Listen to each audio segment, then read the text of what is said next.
Welcome to The Other Side, Mississippi Today's political podcast. I'm Jeff Pender, joined here today with my colleague, Taylor Vance. Taylor, hello. Hey, Jeff. And we have as a special guest today, has been on this podcast before, Representative Zakiya Summers. Representative, thank you for joining us. Thank you so much for having me. Okay, and you are represent District 68, Hinds and Rankin counties. Yes. Been in the legislature since 2020. Mm-hmm. It seem Well, like a long it doesn't time? seem like it's been that long. And I have the best district in the state. I tell you, it's a great district. Good, Yep. good.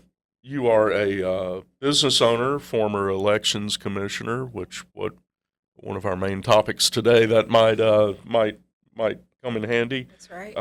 You are currently secretary of the Legislative Black Caucus Mm-hmm. and public information officer of the House Democratic Caucus, correct? Mm-hmm. They just use me up.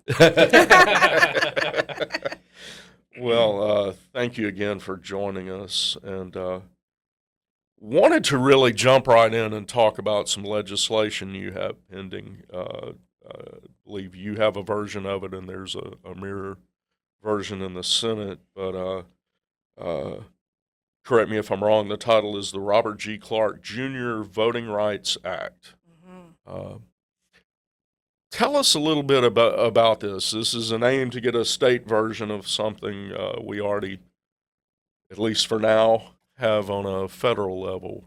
What's this bill about? At least for now is pretty accurate. We've seen attacks on the Federal Voting Rights Act for quite some time. Back in 2013, we had Shelby versus Holder that gutted the Voting Rights Act by removing Section 5. And now we have another attempt, and we're expecting a decision from the Supreme Court any day now that could strike down Section 2 of the Voting Rights Act. And what we're being told is that we could stand to lose Black representation in the state and across the country. I've heard the number 29, which would have devastating impacts on Mississippi and America as well. And so what we wanted to do was to say, well, let's be proactive and let's put something in place that would enshrine state-level voting rights protections. And so the Robert G. Clark Jr. Voting Rights Act does just that. And interestingly enough, I'm wearing my Mississippi Legislative Black Caucus pin, which has his face. You all know Mr. Clark, which I have the honor of serving with his son, Representative Brian Clark.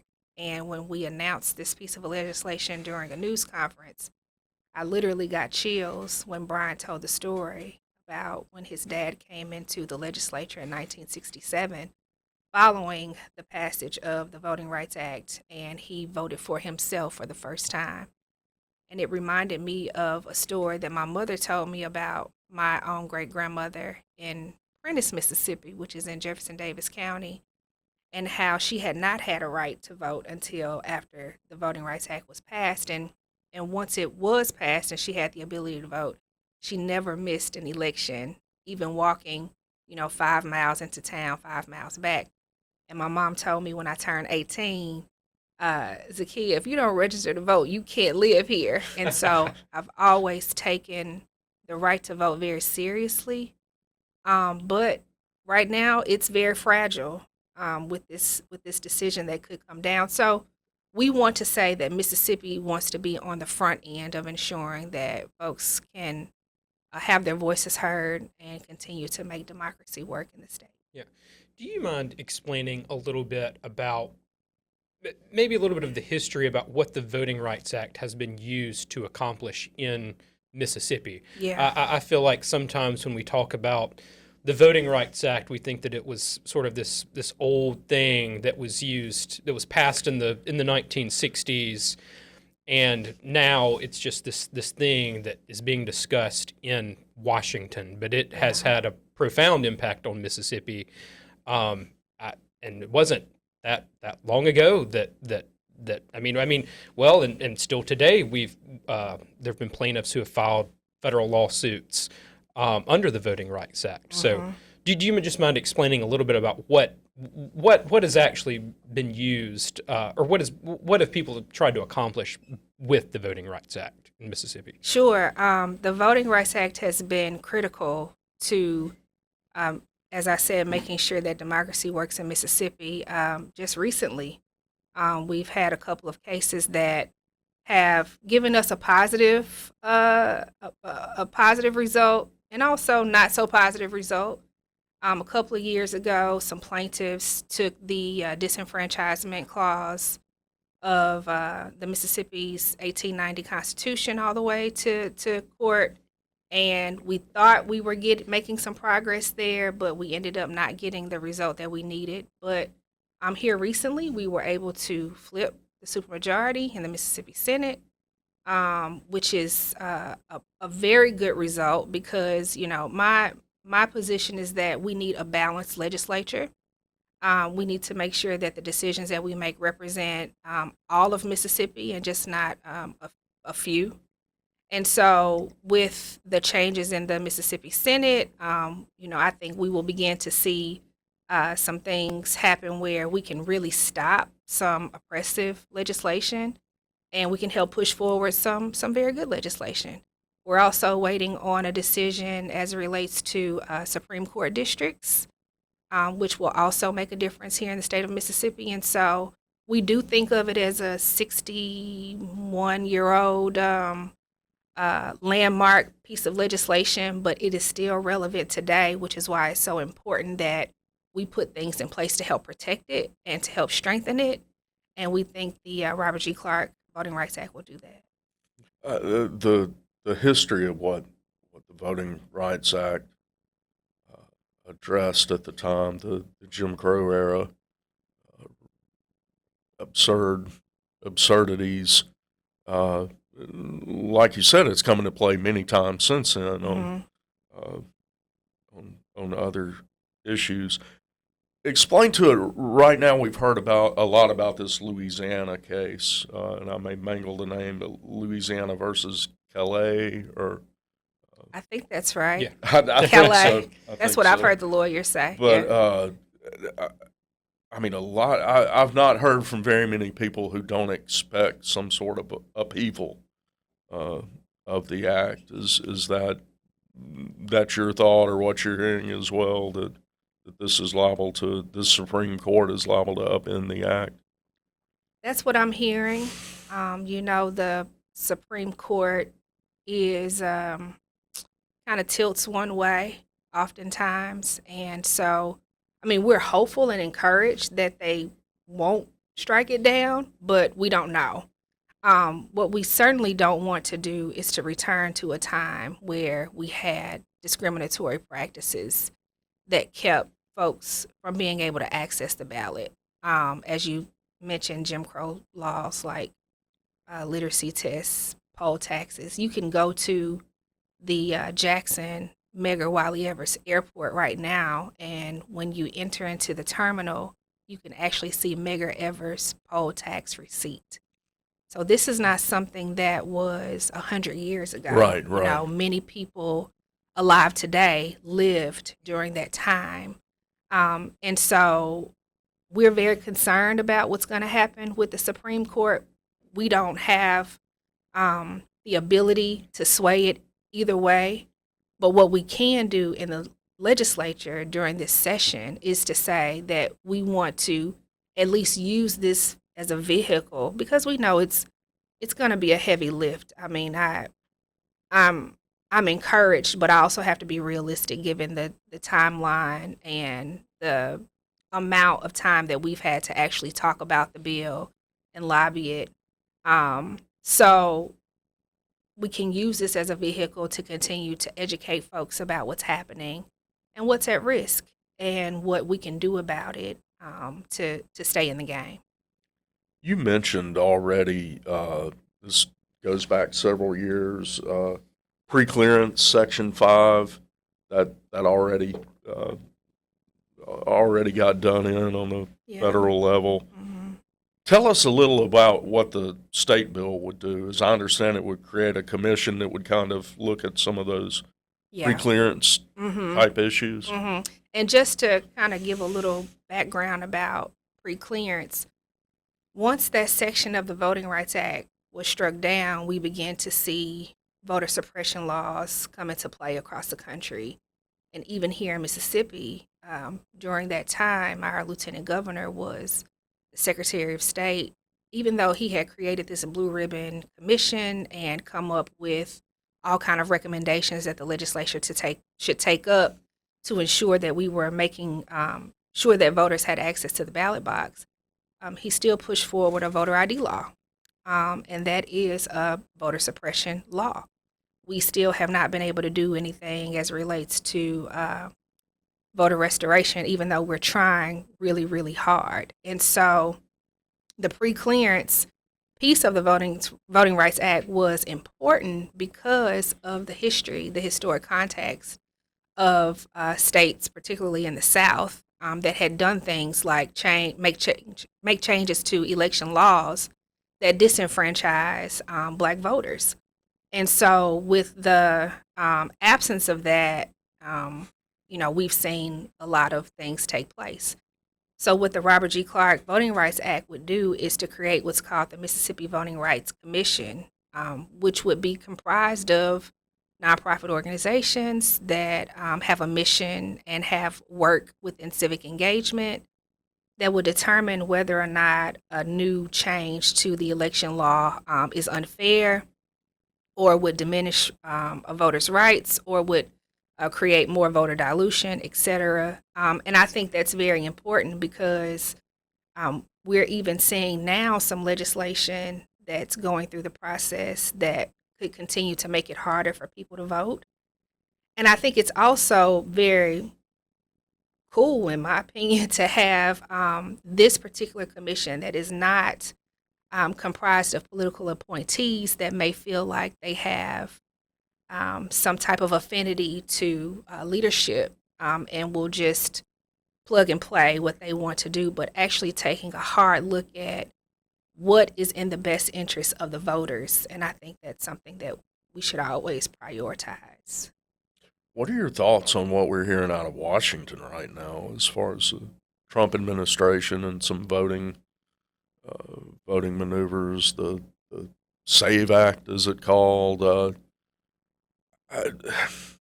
I just wonder, like, your efforts or whatever, hear a lot of people want states' rights and the feds not getting involved in things such as elections. You would think you might have some natural allies there across the aisle, but is that the case at all?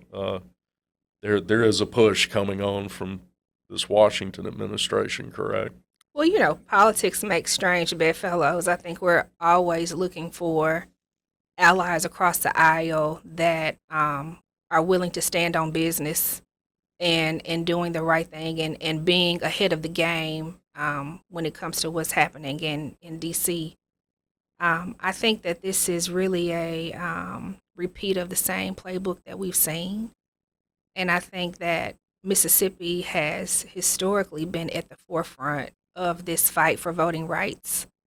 I can recall Freedom Summer, and we recently celebrated the 60th Freedom Summer, and I was also a part of the 50th Freedom Summer, and how there were so many giants that risked it all in order to be able to just have the right to register to vote and to be able to vote. And so I think we have some challenging days ahead, and we have to put the whole armor of God on and be ready to fight, because it is going to be a fight, and it's necessary that folks don't become disillusioned, but they really gear up to be ready to meet the time of where we are.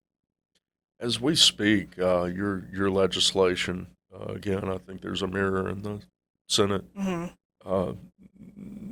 Deadlines coming up. What are you hearing about it, or is it going to get a fair shake in committee, or I spoke with my Senate colleague, Senator Dupree, which I'm so excited to have him in the legislature. He is the author of the Senate Companion Bill.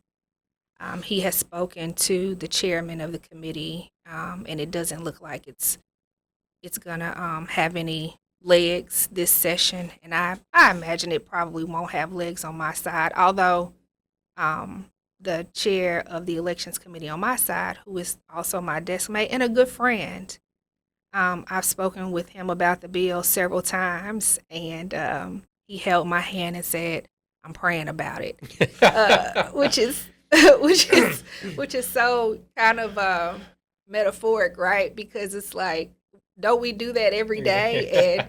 And so many people have prayed for us to even have an opportunity to represent and serve, in the legislature. So I said, well, no, I'm praying with you, and prayer can change things, right? Prayer can change things. It's funny. It's funny to me how God seems to tell different people different things. When Isn't that amazing? Isn't that amazing? He's an omniscient God, yes, right? Yes, right, that's right. Right. So, I mean, we'll continue to work with it, and as I told Senator Dupree, I don't know that we necessarily had an expected outcome that it would come out this session.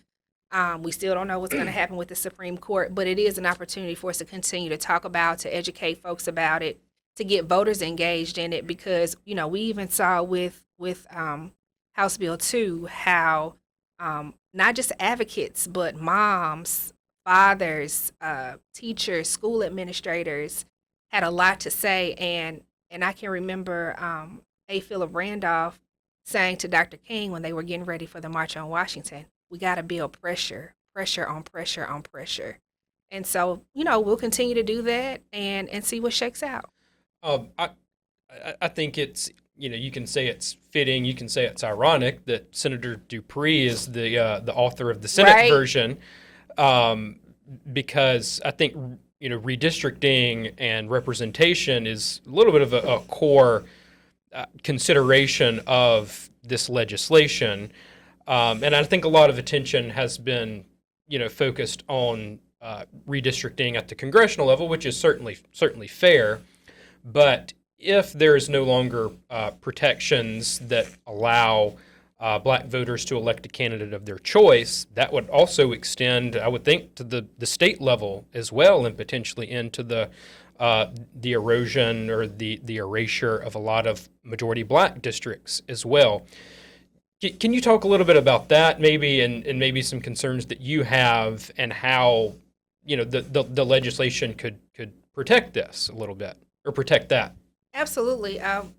That's what we're hearing from the lawyers that are, engaged on this each and every day, is that we could stand to lose 29 districts, which would be devastating.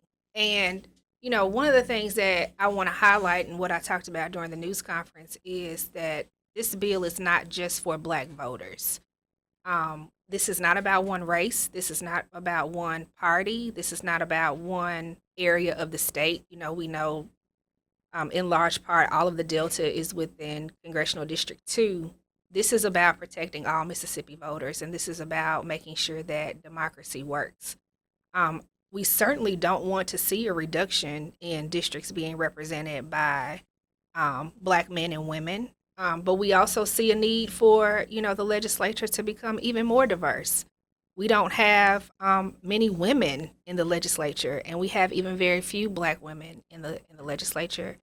And what we see when we have African Americans and women and other minorities at the policymaking table, we see more equitable legislation. And equitable legislation means that even though you may be pointed at one particular segment of the population, you end up bringing everybody up. I like to use the example, and folks have probably seen this when you describe equity. I am 5'2". People say I stand 9 foot tall, but the reality is that I'm 5'2", and sometimes I need a step to be able to see over the fence.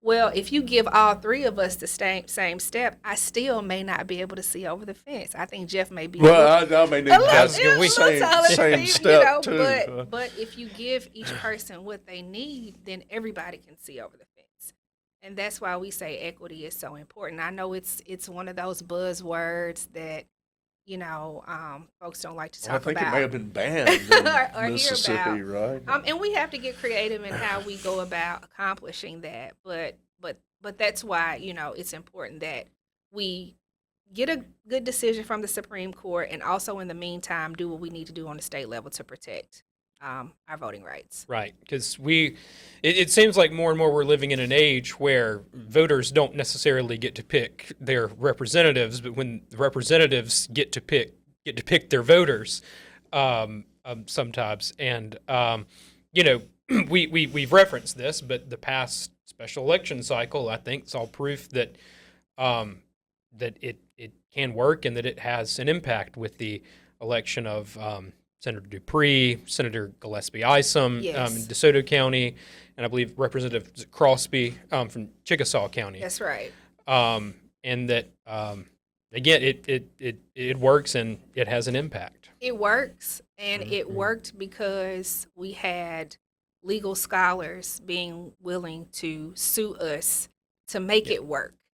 And that's also what the Robert G. Clark Voting Rights Act would do, is to provide some judicial relief to voters when those kinds of instances happen, so that we can continue to have fairness at the ballot box. Yeah, I'm just curious. Did you ever get the opportunity to meet Representative Robert Clark? I did not. Yeah, I did not get a chance to meet him. I did attend his funeral service, which was incredible. Yeah. To hear. I mean, former Lieutenant Governor Amy Tuck was there. She spoke. My former colleague, Representative Edward Blackman, was there. And to me, it really showed that his legacy was more than just, I mean, of course, we know he was the first Black man elected since Reconstruction, but his impact, the impact that he made. Education. I mean, so much. That's really what his legacy was about. And it was phenomenal to see so many people there to honor that. Yeah. Well, we would like to extract a promise that I guess we're all waiting on, this Louisiana U.S. Supreme Court decision, and like to extract a promise to get an update here soon on some of those issues and your legislation. Be happy to. Yeah. Especially, I think when this airs, it will come out on the deadline day. And again, right. I think you've predicted it may not have much legs and survive the first deadline, but your plans, and I would imagine probably the Black Caucus's plan after that, is to continue to educate and push, and we would love to have you back on to talk about that. I would love to do that, and I say that not to be cynical, but sure. Just, I mean, the reality is that some 3,000 bills are introduced every year. I think right. 80% of them die. Right. And so we'll keep working on it. I really appreciate you all for giving me the opportunity to talk more about it. And I really appreciate the voters for already being in contact with their legislators about this bill. And would love to come back and talk with y'all. All right. Well, thank you very much for your time. Thank you. Thank you. Thank you for watching this video. Be sure to subscribe and hit the like button, and go to MississippiToday.org for more news.